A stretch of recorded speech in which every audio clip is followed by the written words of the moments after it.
Hello hi అండి, అందరికి నమస్కారం. మీరు చూస్తున్నారు మధు రైతు టిప్స్ యూట్యూబ్ ఛానల్ అండి.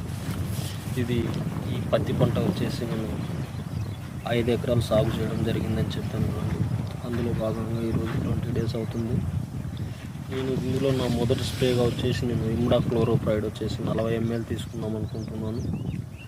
అలాగే థైమెథాక్సిమ్ వచ్చేసి అక్టారా టెక్నికల్ వచ్చేసి 40 గ్రాములు తీసుకుంటాను.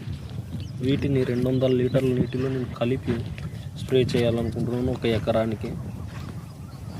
అలాగే మీరు ఈ వర్షాకాలం పొద్దున్న సాయంత్రం కానీ ఏదో మన క్లైమేట్ చూసుకొని స్ప్రే చేయడం మంచిదండి. నా మొదటి స్ప్రే ఇది. మీకు ఇంకా మళ్ళీ అప్డేట్స్ ఇస్తూ ఉంటాను.